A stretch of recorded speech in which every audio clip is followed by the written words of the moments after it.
സിനിമാസ്വാദകർ ഏറെ ആകാംക്ഷയോടെയും ആവേശത്തോടെയും കാത്തിരിക്കുന്ന മോഹൻലാൽ ചിത്രം എമ്പുരാന്റെ ട്രെയിലർ റിലീസ് ചെയ്തു. ആരാധകർക്ക് സർപ്രൈസായി രാത്രി 12 മണിക്കാണ് ചിത്രത്തിന്റെ മലയാളം ട്രെയിലർ യൂട്യൂബിൽ റിലീസായി മണിക്കൂറുകൾ മാത്രം പിന്നിടുമ്പോൾ മില്യൺ വ്യൂസ് ആണ് മലയാളം ട്രെയിലർ നേടിക്കഴിഞ്ഞിരിക്കുന്നത്.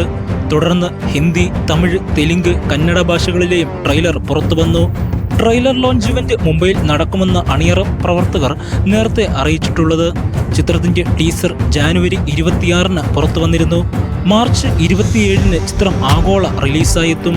മുരളി ഗോപി തിരക്കഥ രചിച്ച ചിത്രം മാർച്ച് 27-ന് രാവിലെ 6 മണിക്കാണ് ഇന്ത്യയിലും ആഗോളതലത്തിലും പ്രദർശനം ആരംഭിക്കുന്നത്.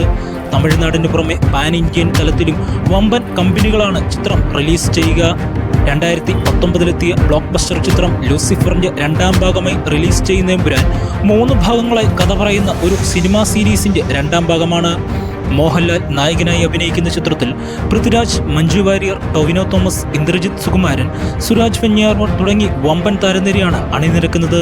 മലയാളം, തമിഴ്, തെലുങ്ക്, ഹിന്ദി, കന്നഡ ഭാഷകളിൽ ചിത്രം പ്രദർശനത്തിനെത്തും. ഗൾഫ്, യൂറോപ്പ്, അമേരിക്ക, ഓസ്ട്രേലിയ തുടങ്ങിയ വിദേശ മാർക്കറ്റുകളിൽ ഇതിനോടകം ചിത്രത്തിന്റെ ബുക്കിംഗ് ആരംഭിക്കുകയും റെക്കോർഡ് പ്രീസെയിൽ നേടുകയും ചെയ്തു.